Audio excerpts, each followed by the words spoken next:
Have you ever started something with incredible energy, practiced or studied intensely for a few days, and then completely stopped? Maybe you studied English for 5 hours one day, felt proud, and then didn't touch it again for 2 weeks. Maybe guilt finally pushed you to study again, intensely for another few days, and then the cycle repeated. You felt like you were trying so hard, but somehow never making real progress. This is the story of Lila, a young musician who learned that consistency isn't about how hard you work, it's about how often you show up.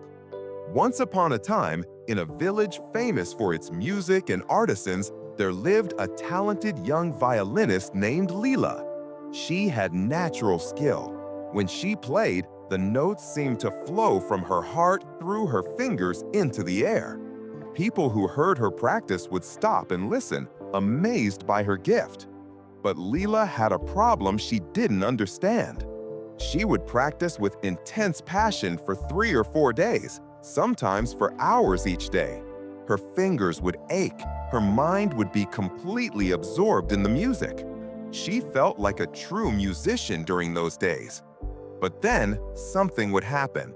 Life would interrupt, a friend would visit, she would feel tired, or she simply felt like she had already practiced enough. Days would pass without her touching the violin. Then a week, sometimes 2 weeks. The violin would sit in the corner of her room, silent and gathering dust. Guilt would begin to grow in Lila's chest. I should practice, she would think. I'm wasting my talent. Finally, the guilt would become unbearable, and she would pick up the violin again. Another intense burst of practice. 3 or 4 days of hours and hours, then another stop. This cycle repeated endlessly. Lila didn't understand why she wasn't improving as quickly as she hoped. I practice so intensely, she would tell herself. I work harder than most people when I practice. Why am I not getting better faster? In the same village lived a master musician named Arya. She was an elderly woman who had played the violin for 60 years. Her music was legendary. People said she could make the violin speak with a human voice. Young musicians came from distant villages to study with her.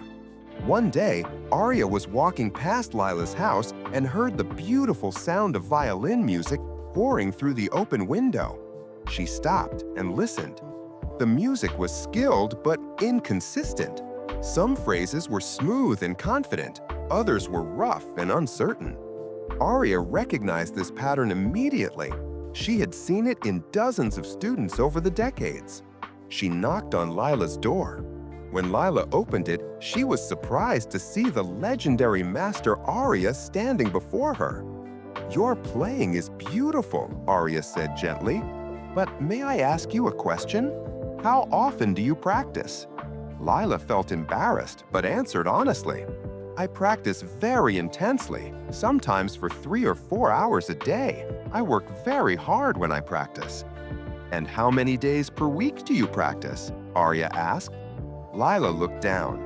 "It depends, sometimes 3 or 4 days, then I stop for a while. Then I practice intensely again for a few days." Arya smiled with understanding. "Come with me," she said. "I want to show you something." She led Lila to a place outside the village where a small stream flowed down from the mountains. The water wasn't powerful, just a gentle, steady flow. Arya pointed to a large boulder sitting partially in the stream.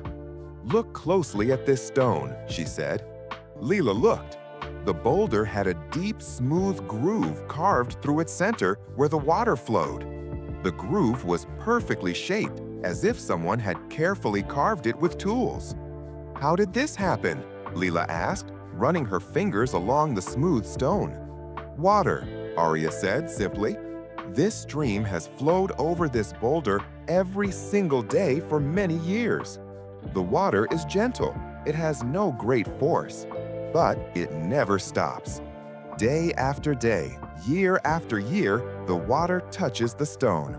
And slowly, patiently, the water carves through solid rock." She walked a few steps to another boulder that sat away from the stream. Its surface was rough and unchanged.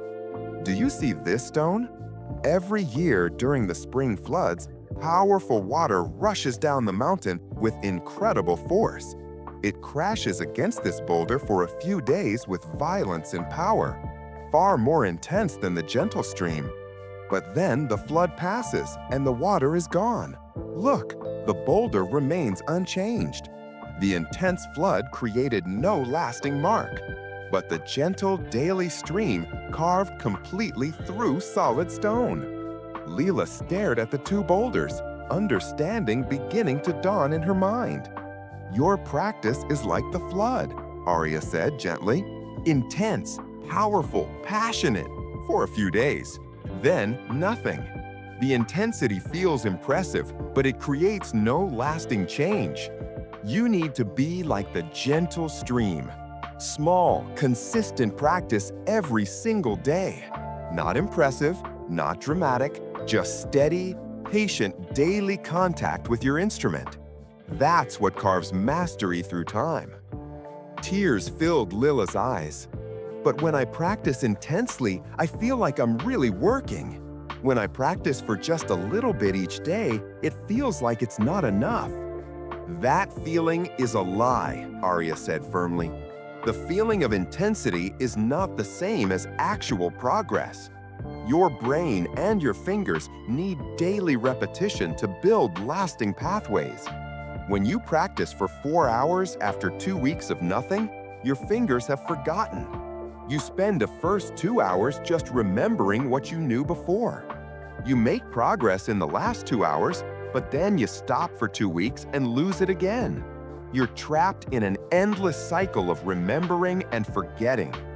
She picked up a small stick and traced patterns in the dirt. But if you practice for 30 minutes every single day, your fingers never forget. Each day builds on yesterday. The progress is small, invisible even. But after 30 days of daily practice, you've built a foundation. After 60 days, the foundation is strong. After a year, you've carved a channel through stone that nothing can erase. Lila nodded slowly. So I need to practice every day, even if it's short, even if I don't feel like it. Especially when you don't feel like it, Arya said. Consistency isn't about motivation. Motivation comes and goes like the flood. Consistency is about commitment. It's about showing up on the days when you don't want to, when you're tired, when it feels pointless. Those are the days that build unbreakable rhythm. Arya placed her hand on Lila's shoulder. Here is what you will do. Starting tomorrow, you will practice for exactly 30 minutes every single day. Not 3 hours, just 30 minutes. Set a timer. When it ends, you stop, even if you want to continue. On the days you feel inspired, 30 minutes. On the days you feel exhausted, 30 minutes. On the days you feel guilty for past gaps, 30 minutes. No more, no less. Build the rhythm first. Intensity can come later, but only after the daily rhythm is unbreakable. Lila felt both relief and doubt. 30 minutes seemed so small. Can 30 minutes really be enough? 30 minutes every day for a year, Arya said, is 180 hours of practice. Your old pattern, 4 hours 3 times a month, is only 144 hours per year. And most of that time is wasted relearning what you forgot. The daily stream will surpass the sporadic flood, and the quality will be far deeper. From that day forward, Lila changed everything. She set a timer for 30 minutes every morning. Some days, she felt inspired and wanted to practice for hours, but she stopped at 30 minutes. Build the rhythm first, she would remind herself. Other days, she felt exhausted and didn't want to practice at all, but she kept her commitment. 30 minutes. Those were the hardest days, but also the most important. The first week felt strange. 30 minutes seemed too short. But by the second week, something shifted. She noticed her fingers remembered yesterday's progress. By the third week, she felt a momentum she'd never experienced before. Each day built on the previous day. There were no gaps to forget across. By the second month, her playing had improved more than it had in the previous year of intense, sporadic practice. A year later, Lila's playing was transformed. People who heard her said she sounded like a completely different musician. Master Aria would smile when she heard Lila practicing every morning. The rhythm had become unbreakable. Lila had become the stream that carves through stone. Years later, when young musicians came to Lila asking for advice, she would take them to the same stream that Aria had shown her. She would point to the boulder with the carved groove and say, "This is the secret." Not intensity, not motivation, not talent, consistency. Daily drops of practice carve mastery through time. Build your rhythm. Protect it more carefully than anything else. The rhythm is everything. Thank you for watching episode 3 of The Breakthrough Path. If this story changed how you think about practice, please like this video and subscribe to Wise Man's Tales for the complete series. Tell us in the comments, will you commit to daily practice, even if it's just 15 or 30 minutes? In episode 4, you'll meet Jonas, a student who lost all motivation until one question changed everything. The breakthrough continues. Remember, daily drops carve stone. Intense floods wash away.